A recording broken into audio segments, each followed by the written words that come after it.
When you find a situation where you need some inspiration, there's an open invitation. This could be a revelation, it's true. Well, do. All right, so now we're going to be diving into what does this actually look like in your classroom. So we're kind of nearing the end of this course here. I'm going to just really briefly be talking about how to use this in the classroom, even though I kind of touched on it already, as well as some resources. I think that's the last bit.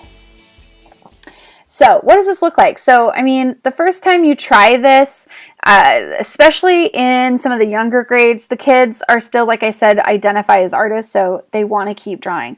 In fact, every time I do this lesson, whether I'm at the elementary school, at the secondary level, or when I'm in front of adults, I usually will ask, how many of you like to draw? At the elementary level, all of the kids raise their hand. They love it. As I get into the secondary grades, I get fewer and fewer hands. And then as I get into the adults and asking adults, I get 1 or 2 hands in crowds of 80, So for the most part, the adults are, frustrated because they feel like they can't draw.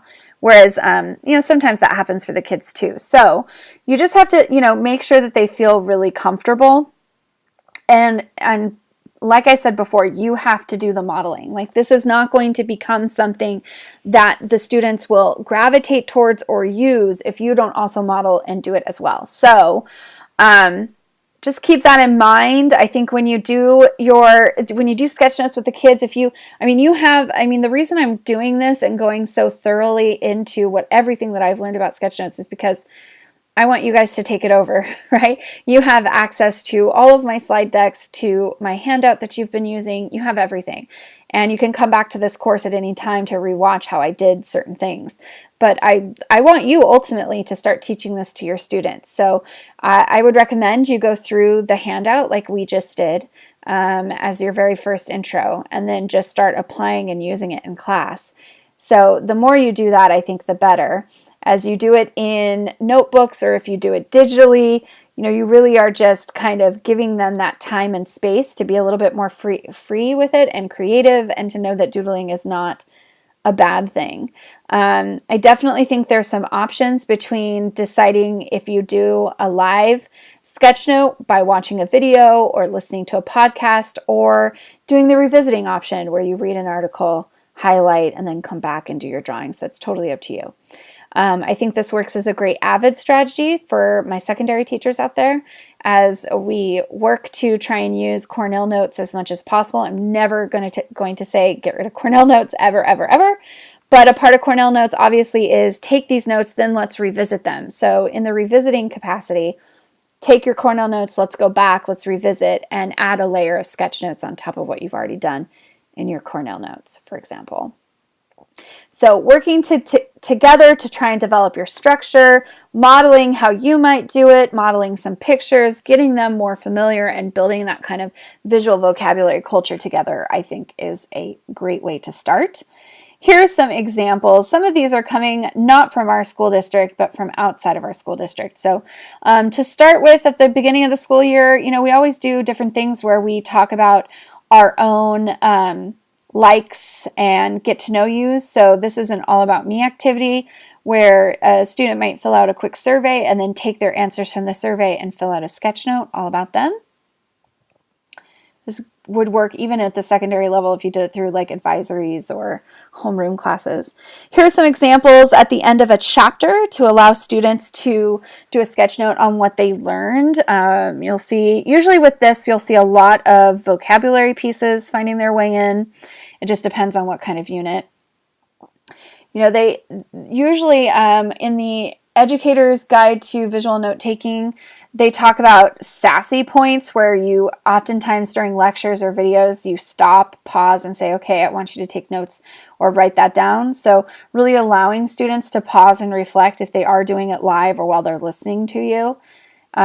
This is obviously really, really good for our language learners, but it's just a good process for everybody to give them those times to stop and to take note of what you've been talking about. It's also an option to do some group sketch notes here. It doesn't have to be something where it belongs to just one student. In fact, I think, again, coming back to that idea of revisiting information, Oftentimes when I will do a practice or an application when we're listening to a podcast and I'm there with students, we'll listen, I'll pause it, I'll ask them to turn and talk to their neighbor and to share some of the information that they got that maybe their partner missed, and so that you can fill in things that you maybe missed in your listening comprehension. And then obviously if there's an option to go back and to reread or to re-listen, that will also really help fill in some of the holes or gaps. So some more ideas. It works brilliantly in a science classroom. Also works wonderful in workshop model. So have students be doing sketch notes on different mini lessons. Or I know that at the secondary level, you've got a lot of different the sketchbook pieces where you work through some of those mini lessons. Having the students create their own, I think, is a great way to do it. Here's some examples from a science classroom, both on paper and digitally. So allowing students to show the different concepts they're learning. Here's an example from a ninth grader after reading Mark Antony's speech in Julius Caesar. And, I once had a secondary teacher say, well, I mean, like, am I collecting these and grading them? Well, they're notes. I mean, do you collect notes all the time? I mean, if you are, I used to, as a flipped classroom teacher, I used to grade notes often. And, obviously here's a perfect example that it's not artwork. I think it's pretty great, but it's not the best doodles that you've ever maybe seen, but it's not about that. Like, as I take a quick, close look at this, I mean, obviously he's clearly got a title in here. I know, because I used to teach this, so I know ethos, logos, and pathos is huge. So clearly that kid's getting that major concept, right? I mean, you can pick huge pieces out. I mean, he is listening and paying attention and making connections for himself. But honestly, most notes are unique to the individual anyways, and these even more so because the symbols and images mean more to them than it probably will to anyone else.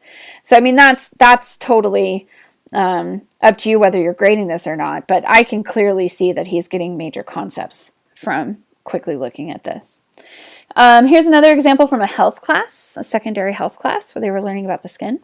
So in this instance, you see a lot more handwriting than you see of actual symbols and images, but another really good idea. So hopefully we've talked enough about, I'm going to go back to the slide. Hopefully we've talked enough about ways that you can start to see this happening in your classroom. Again, works great if you're doing a read aloud, if you're doing some close reading strategies with articles, fiction and nonfiction. It works great when you're watching videos, whether it's a TED Talk or just any kind of YouTube video.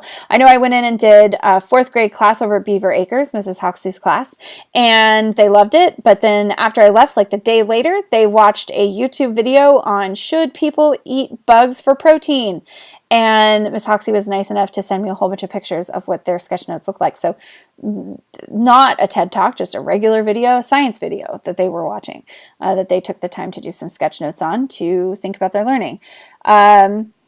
So it works for videos. I really can't stress enough, and I don't think I've actually said this yet, but I know that SBAC first came out, where we switched from the Oaks to the SBAC. I noticed that, I felt pretty confident going into the test because I was a flipped classroom teacher, so I knew that my kids had been practicing watching videos and analyzing it, and then of course we're an English class, so we had done plenty of work on reading fiction and nonfiction and analyzing that.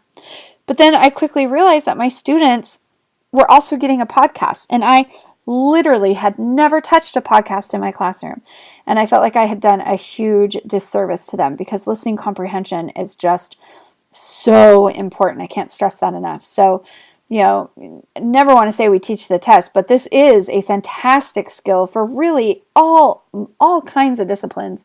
But if anything, just the physical act of listening to a podcast, analyzing it, getting those sketch notes down, listening to the podcast more than once, brought tears to my eyes when I had a teacher say, when you came in and you taught us about sketch notes and listening to podcasts last year, my kids used it when they took the test. I was like, yes, that's exactly what I want to hear. So I just think that it's a good tool, yet another tool in the toolbox for our students. And so I just wanted to make sure I pointed that out. Oh, wow.